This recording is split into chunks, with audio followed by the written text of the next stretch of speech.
কোরবানির ঈদ আইয়ে পড়ছে, ঘর বাড়ি তো ভালো মতো একটু পরিষ্কার পরিচ্ছন্ন করা লাগে। তো আমি কিন্তু বিছনার চাদর টাদর জানালার পর্দাটা দাগিয়ে একালে ভালো মতো সব ধোয়াইয়ে টোয়াইয়ে হালাইছি, কিন্তু সোফার নিচে যে ময়লা জমছে সেইগুলো আজকে পরিষ্কার করাইতে আসি। আগের সোফাগুলো হয় কি নিচ দিয়ে ফাঁকা থাকে, ময়লা টয়লা জমতে পারে না, ঝাড়ু দেওয়ার সময় ময়লাটা বাইর করে আনন যায়। কিন্তু এই নতুন যে কর্নার সোফাগুলো বাইরে এসে সেই সোফাগুলো নিচটা এককালে চাপা থাকে, ঝাড়ু দিলেও ময়লাগুলো পুরোপুরি আয় না। তাই হইতে মাঝে মাঝে করতে হয় কি যে কর্নার সোফাগুলো সরাইয়া এরপর নিচে গনে ময়লাগুলো বাইর করতে হয়। আর যখনই ঝাড়ু দিমু সোফার নিচটা তখনই দুনিয়ার ময়লা পামু, এরপর দেখমু পোলাপানের পেন্সিল চশমা এডা ওডা দুনিয়ার জিনিস এই সোফার নিচে পড়ে থাকে। ওরা বিভিন্ন সময় খোঁজে, কয় এটা পাই না ওটা পাই না। পরবর্তীতে যখন সোফাগুলো সরাই তখন দেখি হেইয়ের নিচে সব কিছু এখানে ওখানে এটা ওটা পড়ে রয়েছে।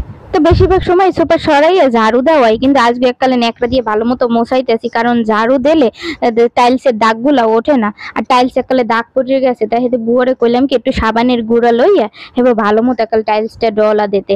সাবানের গুঁড়ো টুড়া লইলে একাল টাইলসটা একালে চকচক করে ভালো মতো একাল পরিষ্কার হইয়া যায়। আর এই যে দেখেন এই পাশে সোফাটা যে সরাইছি হেয়ে পর দেখেন হেডের নিচে এই দেখেন চশমা পরে রয়েছে, আর ময়লা কি রকম জমছে দেখছেন, একাল দুনিয়ার ময়লা জমছে। এই চশমাটা কিন্তু মোর পোলায় খোঁজ দেয়া ছেলে, খালি মোরে জিগে মোর চশমাটা কই, মুই তো অনেক খুঁজি ঘরের মধ্যে পাইনি। পরে এখন দেখি এই সোফার নিচে চশমাটা পড়ে রয়েছে। হ্যাঁ, মুই যেদিন খাটের নিচ পরিষ্কার করামো সেদিনে দেখমু যে খাটের নিচে এটা ওটা দুনিয়াদারি পড়ে রয়েছে। আসলে ঘরে পোলাপান থাকলে কোনো কিছু ঠিকঠাক থাকে না, এখানে ওখানে এ কোনায় ও চিপায় বিভিন্ন জায়গায় দেখবেন কি এটা ওটা পড়ে থাকে, আর প্রয়োজন যখন তখন খুঁজে পাওয়া যায় না। তা ঘর বাড়ি যতই গুছিয়ে রাখি না কেন, পোলাপান একটু পর এককালে এমন করে থয় মনে হয় কি যে গুছাই না, এইরকম অবস্থায় আনলে। তো যেসব ঘরে পোলাপান থাকে আসলে সেই সব ঘরের পরিস্থিতি মনে হয় বেশিরভাগই মোর ঘরের অনাহানি থাকে। খুব কম পোলাপানি আছে সবকিছু গুছাই টুছাই রাখে, বেশিরভাগ পোলাপানি কিন্তু সব এলোমেলো করে তছনছ করে থয়। তা পোলাপানের অনেক বুঝাই, কোনো কিছুতেই কোনো লাভই হয় না, হ্যাঁ মতো সব এলোমেলো করতেই থাকে। তো বড় ঘর হইলে গুছাইতে কিন্তু বেশি ঝামেলা, ছোটখাটো ঘর অল্পের মধ্যে গুছাইয়ে ফিটফাট রাখা যায়, দিনে 10 ফিরও গুছান যায়।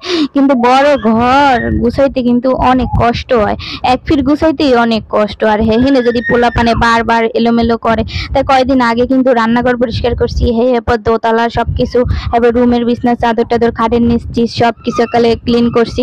তাই আজকে হয়তো ড্রয়িং রুমটা পরিষ্কার করতেছি, ড্রয়িং রুমটা আসলে ময়লা। ও গ্যারেজটাও কিন্তু পরিষ্কার করেছি, গ্যারেজ সুন্দর করে ঝাড়ু টাড়ু দেওয়াইছি, কিন্তু ইদানিং গ্যারেজ ঝাড়ু দিয়েও কোনো লাভ হয় না। গ্যারেজের মধ্যে একটু ছাগল আর একটু গরু দুগ্গ বান্ধা যে নোংরা করে খাবার টাবার ফালাইয়া এরপর পায়খানা টায়খানা করে একদম পুরো নোংরা পরিস্থিতি সৃষ্টি করে রাখে।